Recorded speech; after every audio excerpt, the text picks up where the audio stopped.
كل الليالي ندبة أين الذي سيعود فرش ادا پہ جو آ کے بیٹھا ہے، ہر ایک کی یہ تمنا ہے کہ مولا مجھے کہہ دے کہ مولا میں آپ کے غلاموں کا غلام ہوں۔ اس فرش پہ آ کے امام زمانہ علیہ السلام تشریف فرما ہوتے ہیں۔ مبالغہ نہیں ہے، یہ حقیقت ہے، ایگزیجریشن نہیں ہے۔ یہ کیا سید مہدی بحر العلوم کا وہ طویرش کا دستہ جو آج بھی عاشور کے دن جو کربلا جا چکے ہیں، عصر عاشور کے وقت کربلا امام حسین علیہ السلام کے حرم میں ہزاروں کی تعداد میں بھاگتے ہوئے لوگ داخل ہوتے ہیں، یوٹیوب پہ ویڈیو بھی موجود ہے۔ اور خدا کی قسم خالی اگر کوئی اس منظر کو دیکھ لے نا، امام حسین علیہ السلام کی عظمت کا کلمہ پڑھ لے گا کہ 1400 سال بعد بھی آج کیسی محبت ہے ان کے دلوں میں، بھاگتے ہوئے داخل ہوتے ہیں۔ اور یا حسین صرف ایک لفظ ہوتا ہے ان کی زبان پر، یا حسین یا حسین یا حسین، یا ہزاروں کی تعداد میں، لاکھوں کی تعداد میں۔ یہ طویرش کا دستہ ہے۔ طویرش جیسے ہمارے انجمنیں ہوتی ہیں نا، الگ الگ ماتمی انجمنیں، ماتمی دستے ہوتے ہیں، اس طرح ایک علاقہ ہے کربلا سے قریب، اس کا نام ہے طویرج۔ آپ نام یاد نہ رکھ سکے مسئلہ نہیں، اصل پیغام امپورٹنٹ ہے۔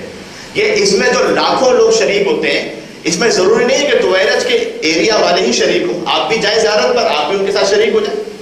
ہر ایک کو اوپن انویٹیشن ہے، کوئی بھی اس دستے میں شریک ہونا چاہے، بس یا حسین کہتے ہوئے امام حسین کے حرم کے ایک دروازے سے داخل ہوتے ہیں، دوسرے دروازے سے باہر نکل جاتے ہیں۔ یعنی آپ تصور کیجئے گا، مجھے اس بات چہلم کا ابھی تک مجھے اطلاع نہیں ملی ہے، تقریباً 2 یا 3 سال پہلے جب تھوڑے سے کربلا میں فیسلٹیز بھی کم تھی، اب تو آہستہ آہستہ بڑھ گئی نا بہت زائروں کے لیے، پہلے تو کم تھی، چہلم پر لاکھوں کا اجتماع تھا اور بہت زیادہ کنجسٹڈ ہو رہا تھا، یعنی بہت زیادہ پیک ہو رہا تھا کہ امام حسین علیہ السلام کے لاکھوں زائرین حرم میں پہنچے ہوئے، کربلا میں پہنچے ہوئے، اور کربلا چھوٹا سا شہر ہے۔ تو اس وقت آیت اللہ سیستانی نے فتویٰ نہیں دیا تھا، ایک ریکویسٹ کی تھی لوکل عراقیوں سے، کہا تھا کہ میری آپ سے ریکویسٹ یہ ہے کہ آپ فقط چہلم کے دن امام حسین کی زیارت پڑھیں اور اس کے بعد کربلا چھوڑ دیں زیارت کر کے، تاکہ جو باہر سے آئے ہوئے لوگ ہیں انہیں صحیح طرح سے زیارت کرنے کا موقع مل سکے۔ کل ہماری مجلس کا اختتام ہوا تھا مرجع تقلید کو فالو کرنا۔ آپ بلیو کر سکیں گے نجف سے کربلا جو پیدل چلتے ہیں تو اس میں 3 دن لگتے ہیں، لیکن جو بصرہ سے پیدل چل کر آتا ہے نا 14 دن لگتے ہیں، اس میں 14 دن پیدل بصرہ سے کربلا، بصرہ سے جو کربلا چلتے ہیں 14 دن چل کر آنے والے حرم میں داخل ہوئے، زری کے سامنے پہنچے، السلام علیکم یا ابا عبداللہ، ایک سلام کیا، دوسرے دروازے سے باہر، چونکہ ان کا حکم آ چکا تھا۔ آپ تصور کر رہے ہیں؟ یعنی یہ امام، اچھا یہ بات کہاں سے، ہماری بات کہاں سے شروع ہوئی؟ طویرج کا دستہ، یہ بھی ہزاروں کی تعداد میں آتا ہے، ہزاروں کی تعداد میں، لاکھوں کی تعداد میں، ایک دروازے سے داخل ہوتے ہیں، السلام علیکم یا ابا عبداللہ، یا حسین کہہ کے باہر۔ یہ طویرج کے دستے میں اتنے لوگ ہوتے کیوں ہیں؟ کیا اس دستے کی بہت ساری انجمنیں ہوتی ہیں، اس دستے میں کیوں ہوتے ہیں لوگ؟ اس لیے کہ ایک موقع ہوتا ہے کہ سید مہدی بحر العلوم، نام سنا انشاءاللہ آپ نے، سید مہدی بحر العلوم کہاں دفن ہے؟ مولا علی علیہ السلام کے حرم میں دفن ہے۔ سید مہدی بحر العلوم وہ عالم ہیں، 2 عالم ہمارے شیعہ ہسٹری کے وہ ہیں، سید مہدی بحر العلوم اور مقدس اردبیلی۔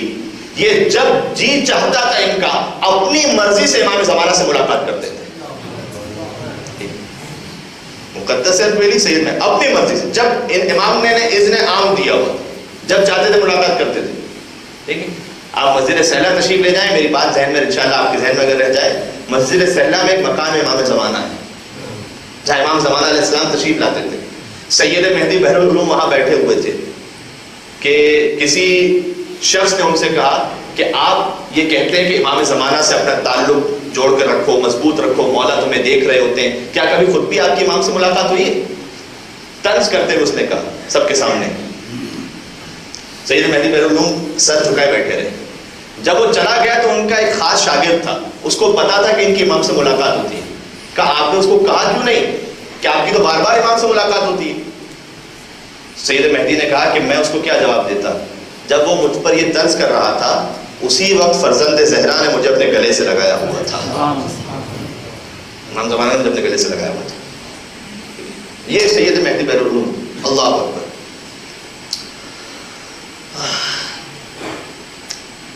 تو ایرج کے دستے میں, اسی دستے میں چل رہے تھے. عاشور کا جلوس تھا, آہستہ آہستہ چل رہے تھے. میں آپ کو آپ کی عظمت بتا رہا ہوں. جعفر شہزاد پہ آ کے بیٹھے.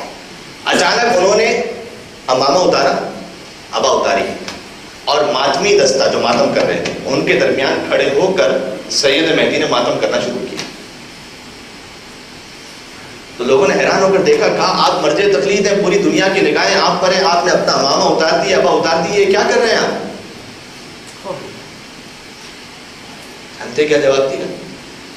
کہ میں ماتمیوں میں دیکھ رہا ہوں کہ میرے امام زمانہ کھڑے ہوئے ہیں, پا برہنہ ہے اور سر برہنہ ہے, اور میں دیکھ رہا ہوں کہ ان ماتمیوں کے درمیان میرے مولا امام زمانہ ماتم کر رہے ہیں. آپ تصور کر سکتے ہیں؟ یہ ہے ماتم کی عظمت. مجلس کی عظمت میں نے بیان کی, اب یہ ہے ماتم کی عظمت. یہ نعمتیں مجھے اور آپ کو حاصل ہیں. الليالي ندبة أين الذي سيعود